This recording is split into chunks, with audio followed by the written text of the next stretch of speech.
हाँ जी विद्यार्थियों, स्वागत है तुहाडा सारिਆਂ ਦਾ पंजाबी विच पाठ योजना वाली जमात विच। लो जी, पाठ योजना लैसन प्लान जिन्हों आपां कह दिंदे आ। पाठ योजना वाली जमात दे बारे गल करिए। पाठ योजना दे विचों प्रश्न जरूर आऊगा, बड़ा सुधारण जिहा प्रश्न आया सी पिछली वारी। प्रश्न तुसीं देख ही सकदे हो। जैक्सन वाला आया सीगा भी जैक्सन दे अध्यापन दीआं किन्नियां अवस्थावां दस्सीआं हन। सो 3 अवस्थावां दस्सीआं सी उहने, पूर्व अध्यापन, अध्यापन ते उत्तर अध्यापन। अगे उन्होंने नाम भी है। सो कोई दिक्कत नहीं है ना, नॉर्मल जी सी 3 अवस्थावां भी। तो देखो जी, पाठ योजना की है। हुण अध्यापक ने एडा लंबा चौड़ा सिलेबस पूरा जमात दे विच कराउणा। उस स्थिति दे विच अध्यापक की करदा है कि योजनाबद्ध तरीके नाल चलदा है। बस उहदे वल्लों जिहड़ी योजना तैयार की जाती उसे नूं तां पाठ योजना कहा जाता है। भी वो योजना उहदी मतलब की है भी मान लो योजना ना बनाई होगी तो वह नुकसान ये होगा वड्डा कि वह एक तो समय सिर हो सकता अपना सिलेबस ना पूरा कर सके। दूसरा एक होर भी इहदा मतलब कि नुकसान एक वड्डा ये होगा कि बच्चे नूं सुव्यवस्थित नॉलेज नहीं दे सकूगा अध्यापक। इस करके उसका पाठ योजना बहुत जरूरी है।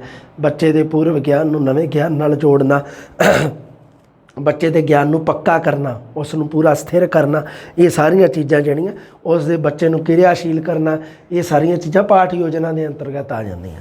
लो जी, गल करदे आपां पाठ योजना द्वारा अध्यापक आप पढ़ाउण लई तैयार हुंदा है। पाठ के विषा वस्तु नूं विद्यार्थियों के समझण दे योग बनाउंदा है। विषा वस्तु कई वारी औखा हुंदा है क्योंकि वह हर एक विद्यार्थी नूं मतलब इस तरह का आधार बना के बनाया जाता भी हर एक विद्यार्थी उसनूं समझण दे काबिल होवे। पर सारे विद्यार्थी इक्को जिहे नहीं हुंदे। एवरेज भी बैठे आ ठीक ठाक जे जिहड़े बेचारे वो भी हैगे आ, जिहड़े हुशियार विद्यार्थी भी बैठे आ, निल विद्यार्थी भी बैठे आ जिन्हां दी बुद्धि लब्धि बहुत ही नॉर्मल आ, बिल्कुल मतलब घट है नॉर्मल तो, वो भी विद्यार्थी बैठे आ, उन्हां वास्ते बहुत दिक्कत आ। सो उस स्थिति विच पाठ योजना है जिहड़ी उस पाठ के विषा वस्तु नूं विद्यार्थी के समझण दे योग लायक बनाउंदी है। जैक्सन पाठ योजना का की अर्थ है जी? अध्यापन कराउणा पढ़ाउणा एक जटिल ते गुंझलदार प्रक्रिया है। एक अगे की है देखो, जैक्सन ने 3 अवस्थावां दस्सियां, एक पूर्व अध्यापन, अध्यापन ते उत्तर अध्यापन। पाठ योजना का संबंध किहड़ी अवस्था दे नाल है? जैक्सन की किहड़ी अवस्था दे नाल है? पूर्व अध्यापन अवस्था दे नाल है। प्रश्न दे उत्ते इंपोर्टेंट ला लो, प्रश्न आऊगा इस तरह का ही आऊगा। पाठ पढ़ाउण तो पहला सिक्ख्या उद्देश निश्चित करने, तत्थां नूं स्पष्ट करने वास्ते विधियां जां उपकरणां दी वरतों, सिੱਖਿਆ ਦਾ प्रभाव ਦਾ माप ਤੇ ਮੁਲਾਂਕਣ आदि क्रियावां ਦੇ विवरण ਨੂੰ पाठ योजना आखी ਜਾਂਦਾ है। अगली और गल क्लीयर की है, पाठ योजना एक विस्तृत सिद्धांतिक रूपरेखा होंदी है। एक खांचा बनाया होंदा, रूपरेखा पहला तैयार किया जाता है ना, एक जिन्हों आप नक्शा कहते हैं भी नक्शा पहला तैयार किया। हाँ, अध्यापक जमात विच जो करन जा रहा होंदा है वो उसका सिद्धांतिक विवरण है। पाठ योजना लिखत अते ज्ञानात्मक रूप विच हो सकती है। लिखना अध्यापक वास्ते जरूरी नहीं भी लिख के मान लो कोई नवा है, मेरे वर्गा अध्यापक नवा वो लिख के बनाऊगा, तो बाकी कोई मान लो एक्सपीरियंसड अध्यापक है जिन्हों 20-25 साल हो गए पढ़ाते हैं, वो दिमाग के ही है पाठ योजना। सो कोई दिक्कत नहीं। आई के डेवीज़ ने पाठ योजना दी परिभाषावां बई चेते रखनियां। पहला प्रश्न तो इंपोर्टेंट है भी अध्यापन दीयां 3 अवस्थावां, ये प्रश्न तो हो गया किहड़ियां-किहड़ियां? पूर्व अध्यापन, अध्यापन ते उत्तर अध्यापन। अगे की है? पाठ योजना का संबंध है जिहड़ा पूर्व अध्यापन अवस्था के नाल है। अगर प्रश्न आ जाए भी पाठ योजना का संबंध है अध्यापन अवस्था के नाल, पूर्व अध्यापन अवस्था के नाल, उत्तर अध्यापन अवस्था के नाल, या तिन्नां नाल, या तिन्नां विचों कोई नहीं, तो उत्तर आऊगा पूर्व अध्यापन अवस्था।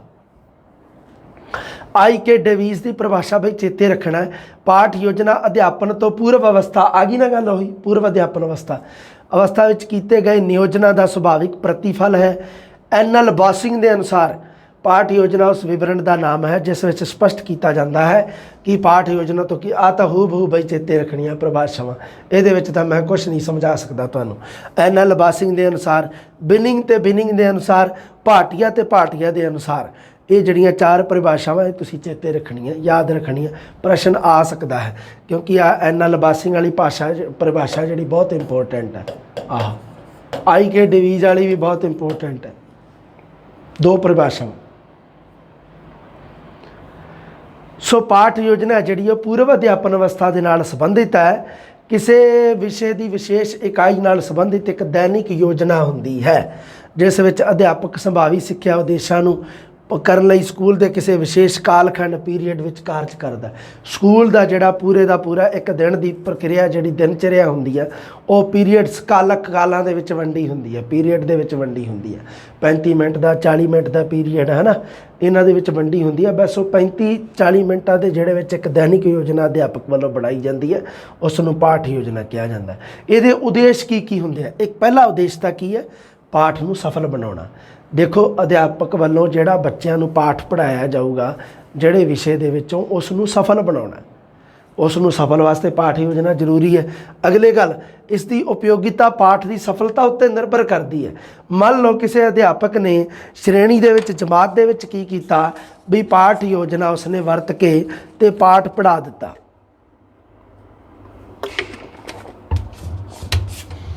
ਫਿਰ ਅਧਿਆਪਕ ਨੇ ਬੱਚਿਆਂ ਤੋਂ ਸਵਾਲ ਜਵਾਬ ਵਿਧੀ ਦੁਆਰਾ, ਪ੍ਰਸ਼ਨ ਉੱਤਰ ਵਿਧੀ ਦੁਆਰਾ ਕੁਝ ਕੁ ਪ੍ਰਸ਼ਨ ਪੁੱਛੇ। ਉਹਦੇ ਆਧਾਰ 'ਤੇ ਉਸ ਨੂੰ ਪਤਾ ਲੱਗਿਆ ਵੀ ਪਾਠ ਯੋਜਨਾ ਹੈ ਜਿਹੜੀ, ਪਾਠ ਹੈ ਜਿਹੜਾ ਉਹ ਸਫਲ ਹੋਇਆ। ਮਤਲਬ ਕੀ ਹੈ ਵੀ ਅਧਿਆਪਕਾਂ ਨੇ, ਬੱਚਿਆਂ ਨੇ ਕੀ ਕੀਤਾ? ਸੰਤੁਸ਼ਟ ਉੱਤਰ ਦਿੱਤੇ ਪੂਰੇ। ਜੋ ਅਧਿਆਪਕ ਸੰਤੁਸ਼ਟ ਹੋਇਆ ਪੂਰਾ ਸਫਲ ਹੈ, ਬਸ ਪਾਠ ਯੋਜਨਾ ਵੀ ਸਫਲ ਹੈ। ਅਗਰ ਬੱਚਿਆਂ ਨੇ ਸਹੀ ਮਾਇਨੇ ਦੇ ਵਿੱਚ, ਸਹੀ ਮੰਨ ਲਓ ਨਹੀਂ ਸਮਝ ਸਕੇ, ਉੱਤਰ ਨਹੀਂ ਦੇ ਸਕਣਗੇ, ਤਾਂ ਪਾਠ ਯੋਜਨਾ ਅਸਫਲ ਹੈ, ਕਿਉਂਕਿ ਪਾਠ ਹੈ ਜਿਹੜਾ ਉਹ ਅਸਫਲ ਹੋ ਗਿਆ। ਪੜ੍ਹਾਏ ਜਾਣ ਵਾਲੇ ਪਾਠ ਦੇ ਟੀਚੇ ਜਾਂ ਉਦੇਸ਼ਾਂ ਨੂੰ ਨਿਰਧਾਰਿਤ ਕਰਦਾ। ਪਾਠ ਦੇ ਉਦੇਸ਼ ਕੀ ਹੈ, ਇਸ ਚੀਜ਼ ਨੂੰ ਨਿਰਧਾਰਿਤ ਕੌਣ ਕਰੂਗਾ? ਪਾਠ ਯੋਜਨਾ ਕਰੂਗੀ। ਅੱਗੇ, ਉਦੇਸ਼ਾਂ ਦੀ ਪ੍ਰਾਪਤੀ ਲਈ ਸਿੱਖਿਆ ਵਿਧੀਆਂ ਕਿਹੜੀਆਂ ਵਰਤੀਆਂ ਜਾਣਗੀਆਂ, ਕਿੰਨੀ ਮਾਤਰਾ 'ਚ ਵਰਤੀਆਂ ਜਾਣਗੀਆਂ, ਸਿੱਖਿਆ ਵਿਧੀ ਕਿਹੜੀ ਵਰਤੀ ਜਾਊਗੀ, ਕਿਹੜੀ ਨਹੀਂ, ਇਹ ਸਾਰੀ ਯੋਜਨਾ ਪਾਠ ਯੋਜਨਾ ਦੇ ਵਿੱਚ ਆਉਂਦੀ ਹੈ। ਅਗਲੀ ਗੱਲ, ਅਧਿਆਪਕ ਦੇ ਵਿੱਚ ਆਤਮ ਵਿਸ਼ਵਾਸ ਉਤਪੰਨ ਕਰਨਾ। ਅਧਿਆਪਕ ਦੇ ਵਿਦਿਆਰਥੀਆਂ ਦੇ ਕਾਰਜ ਨਿਸ਼ਚਿਤ ਹੋ ਜਾਂਦੇ ਆ ਪਾਠ ਯੋਜਨਾ ਦੇ ਵਿੱਚ, ਵੀ ਅਧਿਆਪਕ ਦਾ ਆਹ ਕਾਰਜ ਹੈ ਤੇ ਵਿਦਿਆਰਥੀ ਦਾ ਆਹ ਕੰਮ ਹੈ। ਬਸ ਉਹਦੇ ਆਧਾਰ 'ਤੇ, ਕਿਉਂਕਿ ਪਾਠ ਯੋਜਨਾ ਇਸ ਗੱਲ ਨੂੰ ਨਿਸ਼ਚਿਤ ਕਰਦੀ ਹੈ। ਪਾਠ ਸਿੱਖਿਆ ਦੇ ਪ੍ਰਭਾਵ ਦਾ ਮਾਪਣ ਤੇ ਮੁਲਾਂਕਣ ਕਰਨਾ ਪਾਠ ਯੋਜਨਾ ਦੇ ਵਿੱਚ ਹੀ ਆ ਜਾਂਦਾ ਹੈ। ਵੀ ਵਿਸ਼ੇ ਵਸਤੂ ਦਾ ਸੰਗਠਨ ਕਰਕੇ ਅਧਿਆਪਕ ਨੂੰ ਵਿਸ਼ੇ ਤੋਂ ਭਟਕਣ ਤੋਂ ਬਚਾਉਣਾ। ਅਧਿਆਪਕ ਕਈ ਵਾਰੀ ਕੀ ਹੁੰਦਾ ਵੀ ਆਪਣੇ ਵਿਸ਼ਿਆਂ ਤੋਂ ਭਟਕ ਜਾਂਦੇ ਆ। ਕਈ ਵਾਰੀ ਮੰਨ ਲਓ ਕੋਈ ਵਿਗਿਆਨ ਪੜ੍ਹਾਉਂਦਾ ਤੇ ਗੱਲਾਂ ਸਮਾਜਿਕ ਦੀਆਂ ਕਰਨ ਲੱਗ ਜਾਂਦਾ ਅਧਿਆਪਕ। ਕਈ ਵਾਰੀ ਕੋਈ ਗਣਿਤ ਪੜ੍ਹਾਉਂਦਾ ਗੱਲਾਂ ਵਿਗਿਆਨ ਦੀਆਂ ਕਰਨ ਲੱਗ ਜਾਂਦਾ ਹੈ ਨਾ। ਇਹ ਅਧਿਆਪਕ ਜਦੋਂ ਪਾਠ ਯੋਜਨਾ ਬਣਾਈ ਹੋਊਗੀ, ਅਧਿਆਪਕ ਆਪਣੇ ਵਿਸ਼ੇ ਤੋਂ ਨਹੀਂ ਭਟਕਦਾ, ਆਲਤੂ ਫਾਲਤੂ ਗੱਲ ਵਿੱਚ ਨਹੀਂ ਜਾਂਦਾ। ਪਾਠ ਨੂੰ ਸਰਲ, ਸਪਸ਼ਟ ਤੇ ਰੁਚੀਦਾਇਕ ਬਣਾਉਣਾ। ਪਾਠ ਯੋਜਨਾ ਸ਼੍ਰੇਣੀ ਕਿਰਿਆਵਾਂ ਦੀ ਰੂਪ ਰੇਖਾ ਹੈ। ਜਮਾਤ ਦੇ ਵਿੱਚ ਜਿਹੜੀ ਕਿਰਿਆ ਕਰਨ ਜਾ ਰਹੇ ਹਾਂ ਉਸ ਨੂੰ ਕਿਹਾ ਜਾਂਦਾ ਸ਼੍ਰੇਣੀ ਕਿਰਿਆ। ਸ਼੍ਰੇਣੀ ਕਿਰਿਆ ਦੀ ਰੂਪ ਰੇਖਾ ਹੈ, ਉਸ ਦੀ ਇੱਕ ਬਣਾਈ ਗਈ। ਉਸ ਤੋਂ ਪਹਿਲਾਂ ਇੱਕ ਪ੍ਰੀ ਢਾਂਚਾ ਉਹਦਾ ਬਣਾਇਆ ਗਿਆ ਹੈ। ਕੇਵਲ ਇਹ ਸਾਧਨ ਹੈ, ਅੰਤਿਮ ਨਿਸ਼ਾਨਾ ਨਹੀਂ ਹੈ। ਧਿਆਨ ਰੱਖਣਾ, ਪਾਠ ਯੋਜਨਾ ਹੈ ਜਿਹੜਾ, ਇਹ ਕੋਈ ਅੰਤਿਮ ਨਿਸ਼ਾਨਾ ਨਹੀਂ ਹੈ, ਅੰਤਿਮ ਏਮ ਨਹੀਂਗਾ। ਇਹ ਕੀ ਹੈ? ਇੱਕ ਸਿਰਫ ਸਾਧਨ ਹੈ ਵੀ ਪਾਠ ਨੂੰ ਸਫਲ ਬਣਾਉਣ ਦਾ। ਜੇ ਪਾਠ ਸਫਲ ਹੈ ਤਾਂ ਯੋਜਨਾ ਵੀ ਸਫਲ ਹੈ। ਪਾਠ ਯੋਜਨਾ ਦੀ ਕੀ ਲੋੜ ਹੈ, ਇਹਦੀ ਮਹੱਤਤਾ ਕੀ ਹੈ, ਦੇਖ ਲਓ ਤੁਸੀਂ। ਅਧਿਆਪਕ ਦੀ ਸਫਲਤਾ ਦਾ ਰਾਜ ਉਸ ਦੇ ਪਾਠ ਦੀ ਪੂਰਵ ਯੋਜਨਾ ਹੁੰਦੀ ਹੈ। ਅਧਿਆਪਕ ਸਫਲ ਕਦੋਂ ਹੁੰਦਾ? ਜਦੋਂ ਪਾਠ ਸਫਲ ਹੁੰਦਾ। ਪਾਠ ਸਫਲ ਕਦੋਂ ਹੋਊਗਾ ਬਈ? ਜਦੋਂ ਪਾਠ ਯੋਜਨਾ ਸਫਲ ਹੋਊਗੀ। ਪਾਠ ਯੋਜਨਾ ਜੇ ਸਫਲ ਹੈ, ਵਧੀਆ, ਤਾਂ ਮੰਨ ਲਓ ਫਿਰ ਕੀ ਹੈ ਵੀ ਉਹ ਪਾਠ ਜਿਹੜਾ ਬੱਚਿਆਂ ਨੇ ਪੜ੍ਹਿਆ, ਅਧਿਆਪਕ ਨੇ ਪੜ੍ਹਾਇਆ, ਉਹ ਸਫਲ ਹੈ। ਬਸ ਅਧਿਆਪਕ ਵੀ ਸਫਲ ਹੈ। ਫਿਰ ਇਸ 'ਚ ਨਿਯੋਜਿਤ ਸਿੱਖਿਆ ਲਈ ਪਾਠ ਯੋਜਨਾ ਜ਼ਰੂਰੀ ਹੈ। ਪਾਠ ਯੋਜਨਾ ਦਾ ਸਭ ਤੋਂ ਪਹਿਲਾ ਕਦਮ ਸਿੱਖਿਆ ਉਦੇਸ਼ਾਂ ਦਾ ਨਿਰਧਾਰਨ ਕਰਨਾ ਹੈ। ਪ੍ਰਸ਼ਨ ਤੁਸੀਂ ਚੇਤੇ ਰੱਖਣਾ, ਪਾਠ ਯੋਜਨਾ ਦਾ ਸਭ ਤੋਂ ਪਹਿਲਾ ਕਦਮ ਕਿਹੜਾ ਹੈ? ਪਾਠ ਯੋਜਨਾ ਦਾ ਸਭ ਤੋਂ ਪਹਿਲਾ ਕਦਮ ਹੈ ਸਿੱਖਿਆ ਉਦੇਸ਼ਾਂ ਦਾ ਨਿਰਧਾਰਨ ਕਰਨਾ। ਕੋਈ ਵੀ ਚੀਜ਼ ਆ ਜਿਹੜੀ ਉਦੇਸ਼ ਪੂਰਨ ਹੁੰਦੀ ਹੈ, ਸਿੱਖਿਆ ਤਾਂ ਜਿਹੜੀ ਉਦੇਸ਼ ਪੂਰਨ ਪ੍ਰਕਿਰਿਆ ਹੈ, ਤੇ ਆਪਾਂ ਪਾਠ ਯੋਜਨਾ ਸਿੱਖਿਆ ਦੇ ਵਿੱਚ ਹੀ ਲਾਗੂ ਕਰਨੀ ਹੈ। ਇਸ ਕਰਕੇ ਉਦੇਸ਼ ਪੂਰਨ ਪ੍ਰਕਿਰਿਆ ਤੇ ਸਭ ਤੋਂ ਪਹਿਲਾਂ ਉਦੇਸ਼ਾਂ ਦਾ ਹੀ ਨਿਰਧਾਰਨ ਕੀਤਾ ਜਾਂਦਾ ਹੈ ਵੀ ਇਹ ਜਿਹੜਾ ਪਾਠ ਜੋ ਪੜ੍ਹਾਇਆ ਜਾ ਰਿਹਾ ਹੈ, ਇਸ ਦੇ ਮਗਰ ਕੀ ਏਮ, ਉਦੇਸ਼ ਕੀ ਛੁਪਿਆ ਹੋਇਆ ਹੈ, ਉਸ ਦਾ ਨਿਰਧਾਰਨ ਕਰਨਾ। ਦੂਜੇ ਚਰਨ ਵਿੱਚ ਉਦੇਸ਼ ਪ੍ਰਾਪਤੀ ਲਈ ਕੀਤੇ ਕਾਰਜਾਂ ਦਾ ਨਿਰਧਾਰਨ ਕਰਨਾ। ਅੰਤਿਮ ਚਰਨ ਵਿੱਚ ਕੀ ਹੁੰਦਾ? ਪਾਠ ਸਿੱਖਿਆ ਦਾ ਪ੍ਰਭਾਵ ਤੇ ਮਾਪ ਤੇ ਮੁਲਾਂਕਣ। ਇੱਥੇ ਪਤਾ ਲੱਗ ਜੂਗਾ ਅੰਤਿਮ ਚਰਨ ਦੇ ਵਿੱਚ ਵੀ ਪਾਠ ਸਫਲ ਹੋਇਆ ਜਾਂ ਨਹੀਂ। ਜੇ ਪਾਠ ਸਫਲ ਹੋਇਆ ਤਾਂ ਯੋਜਨਾ ਵੀ ਸਫਲ ਹੈ, ਤੇ ਜੇ ਪਾਠ ਅਸਫਲ ਹੈ ਤਾਂ ਯੋਜਨਾ ਵੀ ਅਸਫਲ ਹੈ। ਪਾਠ ਯੋਜਨਾ ਦੇ ਆਧਾਰ ਤੇ ਸਿੱਖਣ ਕਿਰਿਆਵਾਂ ਤੇ ਸਹਾਇਕ ਸਮੱਗਰੀ ਦੀ ਵਰਤੋਂ ਸੰਬੰਧੀ ਜਾਣਕਾਰੀ ਮਿਲਦੀ ਹੈ। ਸਿੱਖਣ ਕਿਰਿਆਵਾਂ ਕਿਹੜੀਆਂ ਹੁੰਦੀਆਂ, ਸਹਾਇਕ ਸਮੱਗਰੀ ਕਿਹੜੀ ਵਰਤਣੀ ਹੈ, ਮੌਕੇ ਦੀ ਮੌਕੇ ਨਹੀਂ, ਇਹ ਪਹਿਲਾਂ ਪਾਠ ਯੋਜਨਾ ਤੋਂ ਹੀ ਪਤਾ ਲੱਗਦੀ ਹੈ। ਅੱਗੇ ਦੇਖੋ, ਪਾਠ ਯੋਜਨਾ ਸ਼੍ਰੇਣੀ ਵਿੱਚ ਪੜ੍ਹਾਏ ਜਾਣ ਵਾਲੇ ਵਿਸ਼ਾ ਵਸਤੂ ਤੇ ਸਿੱਖਿਆ ਉਦੇਸ਼ਾਂ ਨੂੰ ਸਪਸ਼ਟ ਕਰਦੀ ਹੈ। ਸਹੀ ਗੱਲ ਹੈ, ਕਾਮਨ ਗੱਲ ਹੈ। ਪਾਠ ਯੋਜਨਾ ਦੇ ਆਧਾਰ ਤੇ ਵਿਸ਼ੇ ਸੰਬੰਧੀ ਵਿਆਪਕ ਉਦੇਸ਼ਾਂ ਨੂੰ ਪਰਿਭਾਸ਼ਿਤ ਕੀਤਾ ਜਾਂਦਾ ਹੈ। ਇੱਕ ਹੁੰਦੇ ਆ ਸਧਾਰਨ ਉਦੇਸ਼, ਇੱਕ ਹੁੰਦੇ ਵਿਆਪਕ ਉਦੇਸ਼। ਆਪਾਂ ਪੜ੍ਹੇ ਆ ਭਾਸ਼ਾ ਸਿੱਖਿਆ ਦੇ ਉਦੇਸ਼ਾਂ ਵਾਲੀ ਜਿਹੜੀ ਕਲਾਸ ਹੈ। ਹਾਂ, ਪਾਠ ਯੋਜਨਾ ਵਿਸ਼ੇ ਵਸਤੂ ਨੂੰ ਨਿਰੰਤਰ ਪ੍ਰਕਿਰਿਆ ਪ੍ਰਦਾਨ ਕਰਦੀ ਹੈ। ਸਿੱਖਿਆ ਵਿੱਚ ਕ੍ਰਮਬੱਧਤਾ ਆਉਂਦੀ ਹੈ ਪਾਠ ਯੋਜਨਾ ਨਾਲ।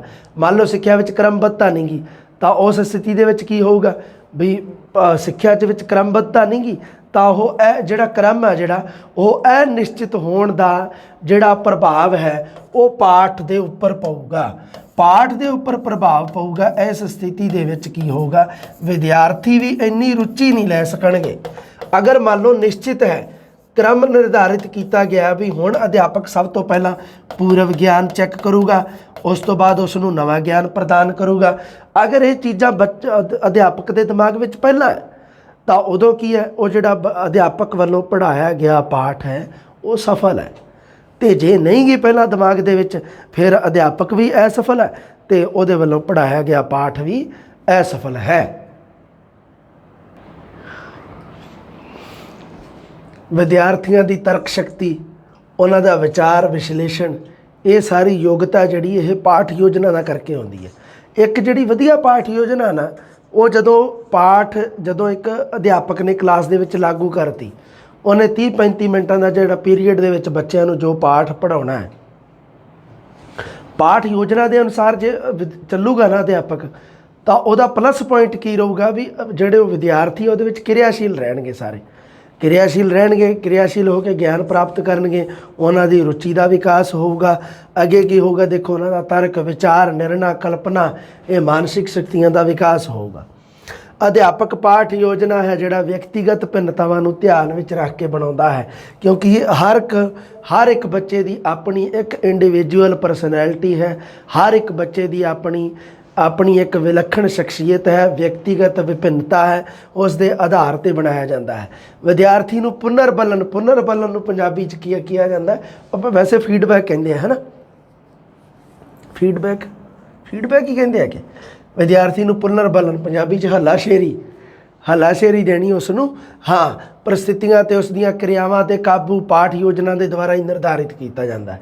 पाठ मतलब की क्रियावां ते काबू का मतलब की होंदा है, विद्यार्थी नूं पाठ तो पासे भटकण नहीं देना। पाठ योजना ना तो अध्यापक नूं भटकण दिंदी है ना विद्यार्थी नूं भटकण दिंदी है। सरल स्पष्ट रुचिदायक बनाउण लई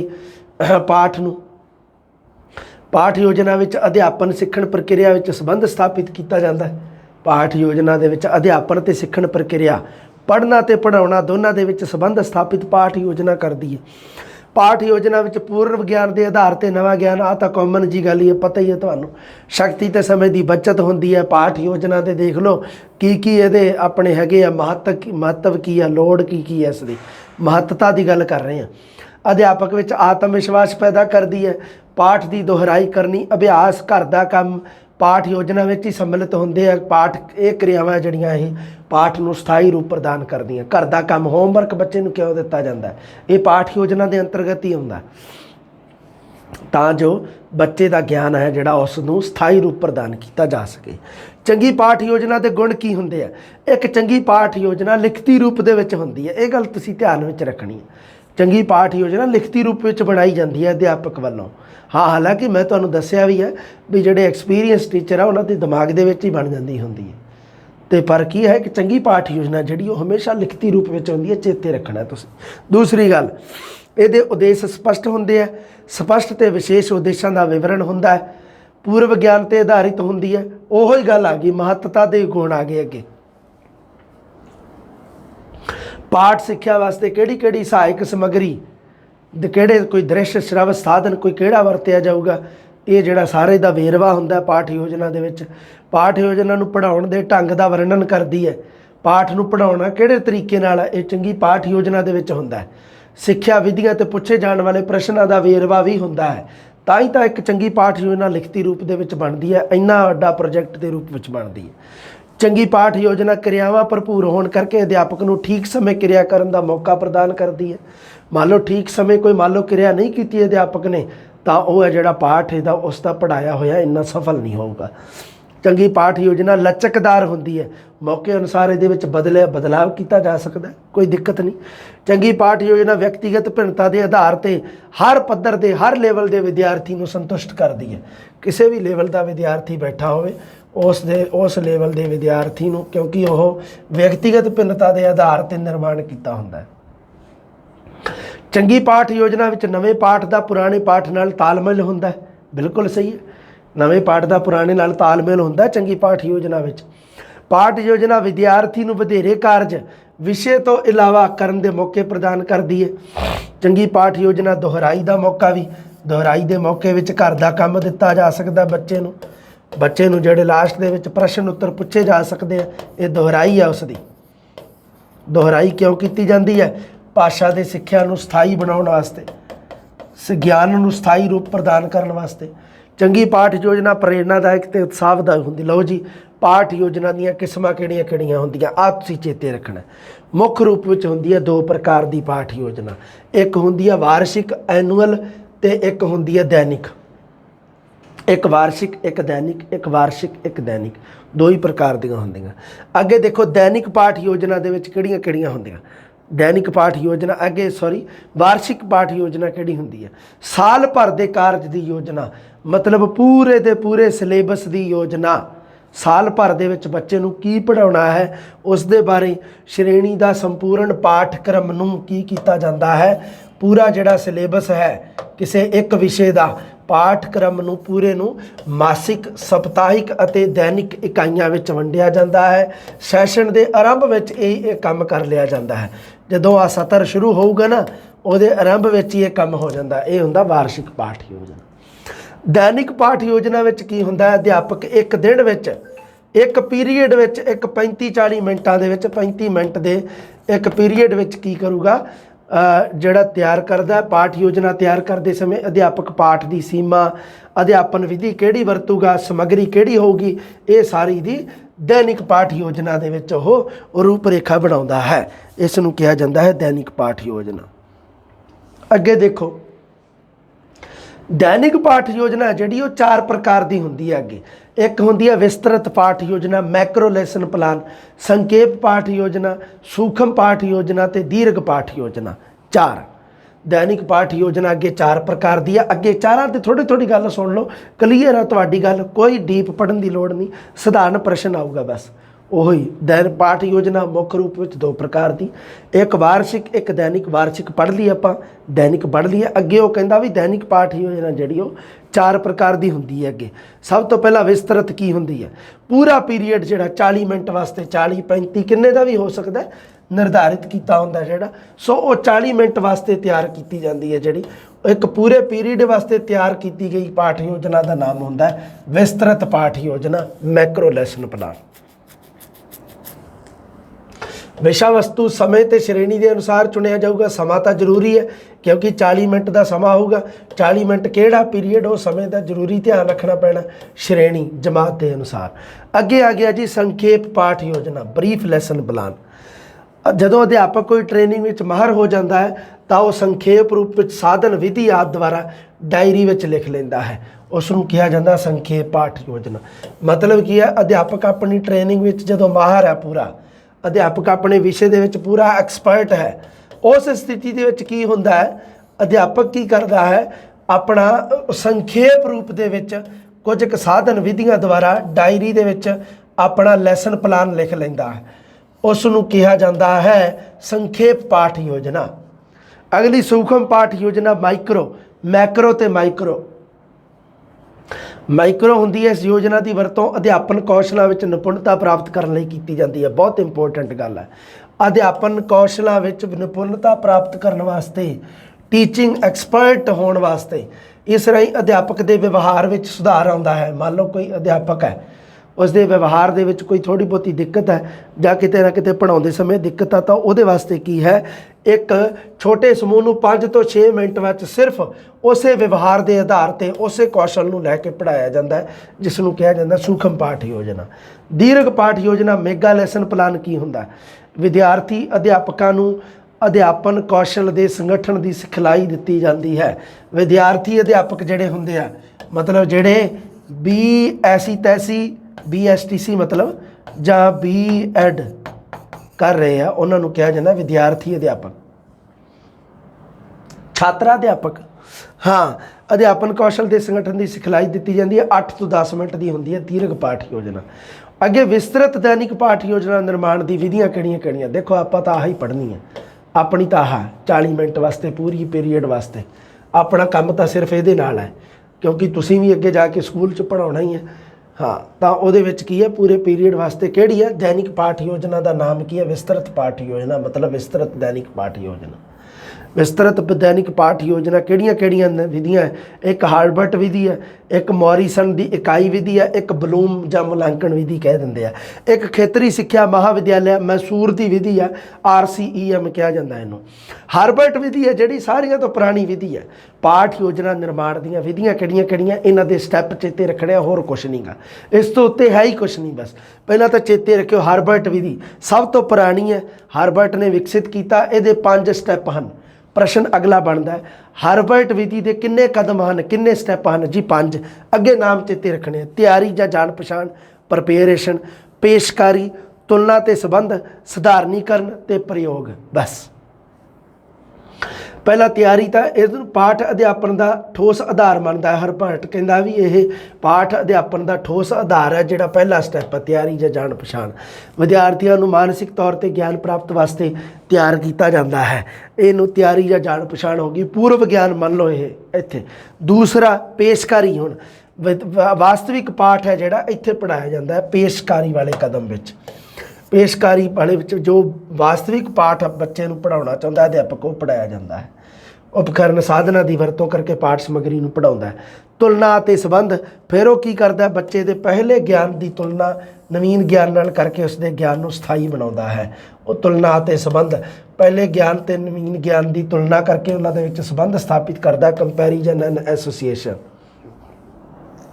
ਫਿਰ ਸਧਾਰਨੀਕਰਨ, ਪ੍ਰਾਪਤ ਗਿਆਨ ਦੀ ਕ੍ਰਮਬੱਧਤਾ ਨਾਲ ਸੰਬੰਧਿਤ ਹੈ। ਤੁਲਨਾ ਅਤੇ ਵਖਰੇਵੇਂ ਨਾਲ ਸਧਾਰਨੀਕਰਨ ਕਰਕੇ ਨਿਯਮਾਂ ਅਤੇ ਸਿਧਾਂਤਾਂ ਦਾ ਨਿਰਮਾਣ ਅਤੇ ਉਹਨਾਂ ਨਿਯਮਾਂ ਦੀ ਅੱਗੇ ਵਰਤੋਂ ਕਰਨੀ, ਉਹਨਾਂ ਨਿਯਮਾਂ ਨੂੰ ਅੱਗੇ ਅਪਲਾਈ ਕਰਨਾ, ਇਸ ਨੂੰ ਕਿਹਾ ਜਾਂਦਾ ਹੈ ਪ੍ਰਯੋਗ।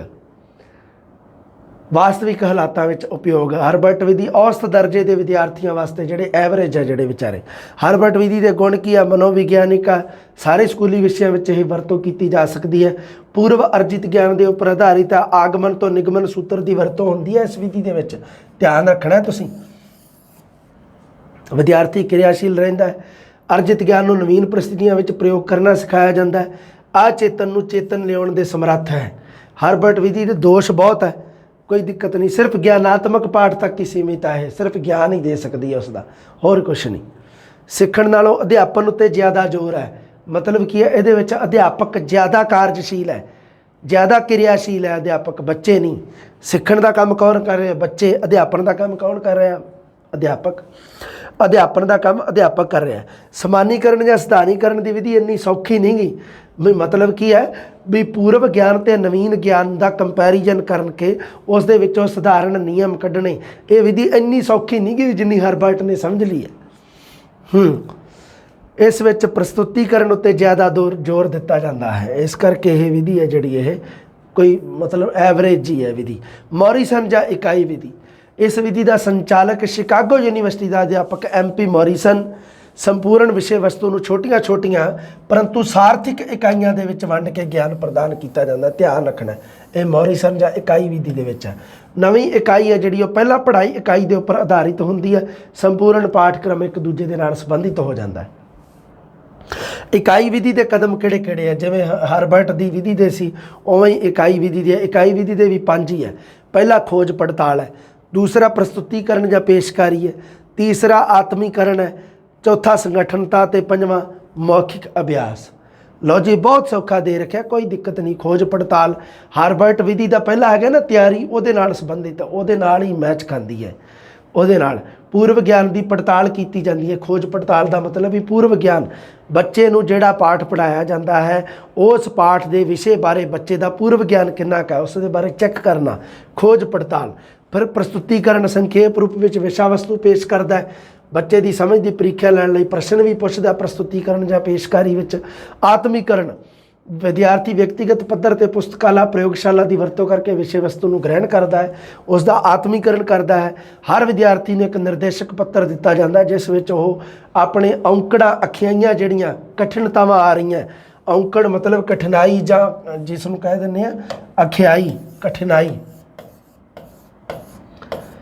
ਪਾਠ ਪੜ੍ਹਨ ਸਮੇਂ ਜਾਂ ਗਿਆਨ ਪ੍ਰਾਪਤ ਕਰਨ ਸਮੇਂ ਕਿਹੜੀਆਂ ਕਠਿਨਾਈਆਂ ਆਈਆਂ ਉਸ ਨੂੰ ਕੀ ਹੈ ਨੋਟ ਕਰਦਾ ਹੈ। ਸੰਗਠਨਤਾ ਪ੍ਰਾਪਤ ਗਿਆਨ ਦੇ ਸਮੁੱਚੇ ਕਾਰਜ ਨੂੰ ਲਿਖਤ ਰੂਪ ਵਿੱਚ ਪੇਸ਼ ਕਰਦਾ ਹੈ। ਸੰਗਠਨਤਾ ਫਿਰ ਅੱਗੇ ਮੌਖਿਕ ਅਭਿਆਸ, ਵਿਦਿਆਰਥੀ ਇਕਾਈ ਨਾਲ ਸੰਬੰਧਿਤ ਸਮੱਗਰੀ ਨੂੰ ਅਧਿਆਪਕ ਜਾਂ ਸਹਿਪਾਠੀਆਂ ਦੇ ਸਾਹਮਣੇ ਮੌਖਿਕ ਰੂਪ ਵਿੱਚ ਪੇਸ਼ ਕਰਦਾ ਹੈ। ਇਹਦੇ ਗੁਣ ਕਿਹੜੇ ਆ ਦੇਖੋ।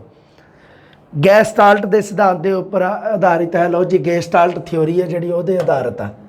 ਗੈਸਟਾਲਟ ਥਿਓਰੀ ਤੁਸੀਂ ਪੜ੍ਹ ਹੀ ਲਓਗੇ ਆਪੇ, ਤੁਹਾਨੂੰ ਪਤਾ ਹੀ ਹੈ। ਪਾਠਕ੍ਰਮ ਨੂੰ ਇਕਾਈਆਂ ਵਿੱਚ ਵੰਡਣ ਨਾਲ ਉਦੇਸ਼ ਹੈ ਜਿਹਦਾ ਉਹ ਜ਼ਿਆਦਾ ਸਪਸ਼ਟ ਹੁੰਦਾ ਹੈ। ਇਹ ਬਿਲਕੁਲ ਇਸ ਦਾ ਗੁਣ ਹੈ। ਇਕਾਈਆਂ ਸਾਰਥਿਕ ਇਕਾਈਆਂ ਦੇ ਵਿੱਚ ਵੰਡਿਆ ਜਾਂਦਾ ਹੈ। ਸਿੱਖਣ ਪ੍ਰਕਿਰਿਆ ਸਿਮਰਤੀ ਉੱਤੇ ਆਧਾਰਿਤ ਹੁੰਦੀ ਹੈ। ਗੈਸਟਾਲਟ ਵਿਧੀ ਸਿਮਰਤੀ ਉੱਪਰ ਆਧਾਰਿਤ ਹੈ। ਸਵੈ ਅਧਿਐਨ ਦੀ ਆਦਤ ਦਾ ਵਿਕਾਸ ਹੁੰਦਾ ਹੈ। ਅਧਿਆਪਕ ਤੇ ਵਿਦਿਆਰਥੀ ਦਾ ਸਹਿਯੋਗ। ਇਹਦੇ ਦੋਸ਼ ਕੀ ਹੈ? ਇੱਕ ਤਾਂ ਇਸ ਵਿਧੀ ਦੇ ਵਿੱਚ ਬਹੁਤ ਸਮਾਂ ਲੱਗਦਾ ਹੈ।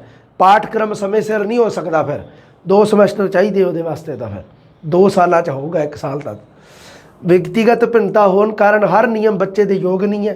ਹਰ ਪਾਠ ਨੂੰ ਇਕਾਈਆਂ ਦੇ ਵਿੱਚ ਵੀ ਨਹੀਂ ਵੰਡ ਸਕਦੇ, ਇਹ ਵੀ ਤਾਂ ਦੋਸ਼ ਹੈ। ਹਰ ਪਾਠ ਥੋੜ੍ਹਾ ਵੰਡਿਆ ਜਾਂਦਾ ਹੁੰਦਾ। ਛੋਟੇ ਬੱਚੇ ਸਵੈ ਅਧਿਐਨ ਨਹੀਂ ਕਰ ਸਕਦੇ, ਇਹ ਸਵੈ ਅਧਿਐਨ ਦੇ ਨਾਲ ਸੰਬੰਧਿਤ ਹੈ। ਬਲੂਮ ਜਾਂ ਮੁਲਾਂਕਣ ਵਿਧੀ, ਇਸ ਨੂੰ ਮੁਲਾਂਕਣ ਪਾਠ ਯੋਜਨਾ ਵੀ ਕਹਿੰਦੇ ਹਨ। ਅਧਿਆਪਨ ਹੈ ਜਿਹੜਾ ਬਲੂਮ ਦੇ ਅਨੁਸਾਰ ਅਧਿਆਪਨ 3 ਮੁਖੀ ਪ੍ਰਕਿਰਿਆ ਹੈ। ਜਿਵੇਂ ਜੈਕਸਨ ਨੇ ਅਧਿਆਪਨ ਦੀਆਂ 3 ਅਵਸਥਾਵਾਂ ਦੱਸੀਆਂ, ਉਵੇਂ ਅਧਿਆਪਨ 3 ਮੁਖੀ ਪ੍ਰਕਿਰਿਆ ਹੈ। ਅਧਿਆਪਨ ਉਦੇਸ਼, ਸਿੱਖਿਆ, ਅਨੁਭਵ ਤੇ ਵਿਵਹਾਰ ਪਰਿਵਰਤਨਾਂ ਦਾ ਮੁਲਾਂਕਣ। ਬਲੂਮ ਦੀ ਪਾਠ ਯੋਜਨਾ 3 ਅਵਸਥਾਵਾਂ ਦਾ ਇਹਨਾਂ ਦਾ ਸੁਮੇਲ ਹੈ। ਆਹ ਤੁਸੀਂ ਚੇਤੇ ਰੱਖਣੇ।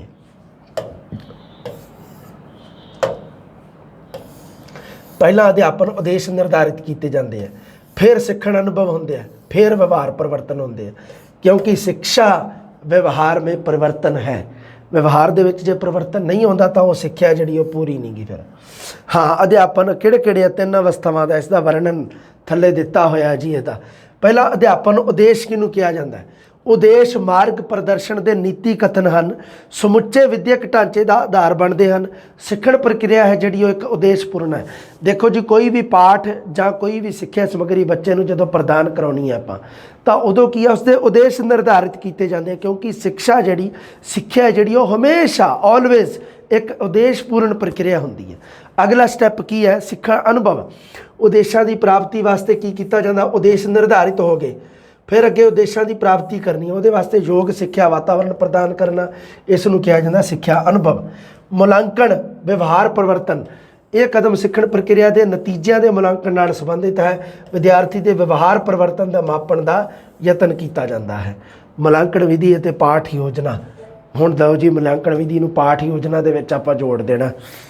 3 ਤੱਤਾਂ ਦੇ ਆਧਾਰ 'ਤੇ ਮੁਲਾਂਕਣ ਵਿਧੀ ਦੇ 6 ਕਦਮ ਹਨ।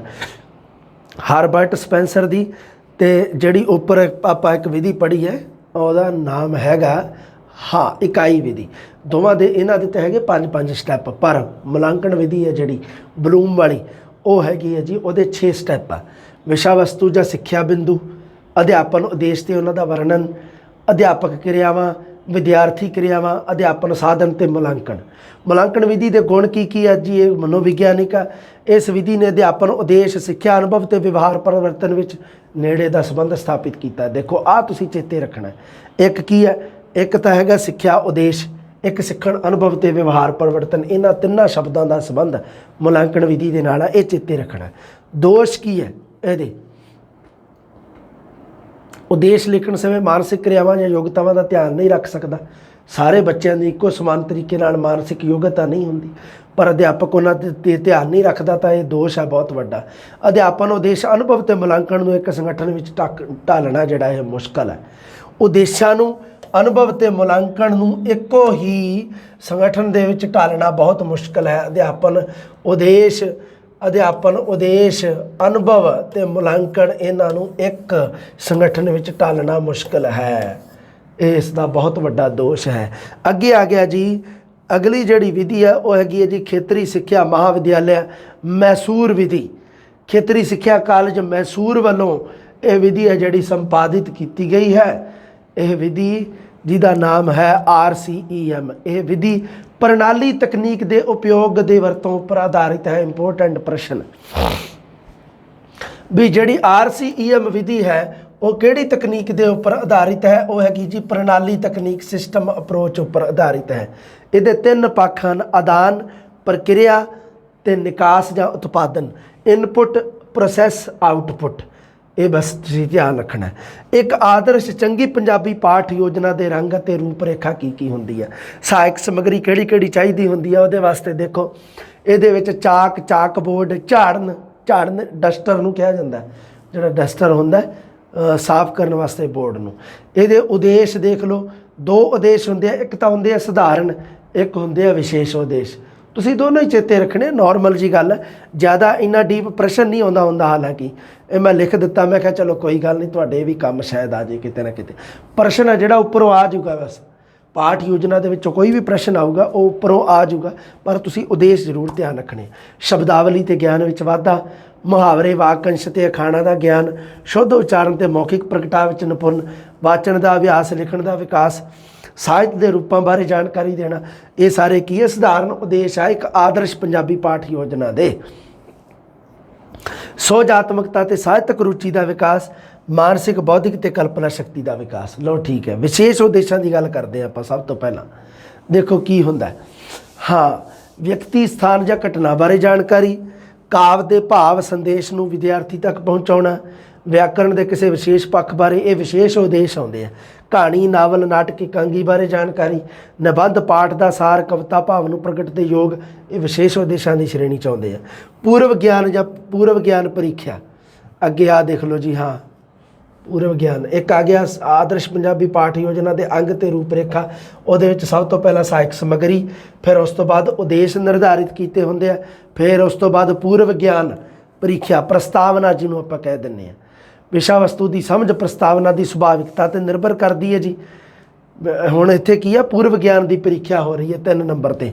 ਉਸ ਤੋਂ ਬਾਅਦ ਕੀ ਹੋਊਗਾ? ਪੇਸ਼ਕਾਰੀ ਕੀਤੀ ਜਾਊਗੀ। ਨਵੀਨ ਗਿਆਨ ਸਮੱਗਰੀ 4 ਨੰਬਰ 'ਤੇ ਕੀ ਹੋਊਗਾ? ਇੱਕ ਚੰਗੀ ਪਾਠ ਯੋਜਨਾ ਜਿਹੜੀ ਉਹ ਕਿਵੇਂ ਬਣਦੀ ਹੈ ਪੰਜਾਬੀ ਦੀ, ਉਹਦੇ ਬਾਰੇ ਗੱਲ ਕਰ ਰਹੇ ਹਾਂ ਆਪਾਂ। ਨਵੀਨ ਗਿਆਨ ਸਮੱਗਰੀ ਪ੍ਰਸਤੁਤ, ਵਾਸਤਵਿਕ ਪਾਠ ਪੇਸ਼ਕਾਰੀ ਵਾਲੇ ਆਪਸ਼ਨ ਦੇ ਵਿੱਚ ਇਹਦੇ ਵਿੱਚ ਪੜ੍ਹਾਇਆ ਜਾਂਦਾ ਹੈ। ਅਧਿਆਪਕ ਪ੍ਰਸ਼ਨ ਉੱਤਰ, ਉਦਾਹਰਨਾਂ, ਵਿਆਖਿਆ ਅਤੇ ਦੇਖਣ ਸੁਣਨ ਸਾਧਨਾਂ ਦੀ ਸਹਾਇਤਾ ਕਰਕੇ ਪੇਸ਼ਕਾਰੀ ਕਰ ਦਿੰਦਾ ਨਵੇਂ ਗਿਆਨ ਦੀ। ਚੋਣ ਅਤੇ ਵੰਡ ਦਾ ਸਿਧਾਂਤ, ਕੁਝ ਕੁ ਸਿਧਾਂਤਾਂ ਨੂੰ ਵੀ ਧਿਆਨ 'ਚ ਰੱਖਣਾ ਉਹਨੇ। ਚੋਣ ਅਤੇ ਵੰਡ ਦਾ ਸਿਧਾਂਤ ਪਹਿਲਾਂ ਕਰੂਗਾ ਉਹ, ਕ੍ਰਮ ਅਨੁਸਾਰ ਸਪਸ਼ਟਤਾ ਦਾ ਸਿਧਾਂਤ, ਇਹ ਸਾਰੇ ਕੁਝ ਕੁ ਸਿਧਾਂਤ ਉਹ ਅਪਣਾਊਗਾ ਜਦੋਂ ਉਹ ਆਪਣੇ ਨਵੇਂ ਗਿਆਨ ਨੂੰ ਪੇਸ਼ ਕਰੂਗਾ। ਚਾਕ ਬੋਰਡ ਦਾ ਕੰਮ, ਪਾਠ ਯੋਜਨਾ ਵਿੱਚ ਔਖੇ ਸ਼ਬਦ ਆ ਗਏ, ਕੋਈ ਮੁਹਾਵਰੇ ਆ ਗਏ, ਕੋਈ ਵਿਆਕਰਣ ਦਾ ਕੰਮ ਹੈ ਜਿਹੜਾ ਉਹ ਉਹਦਾ ਚਾਕ ਬੋਰਡ ਦੀ ਸਹਾਇਤਾ ਨਾਲ ਕਰੂਗਾ।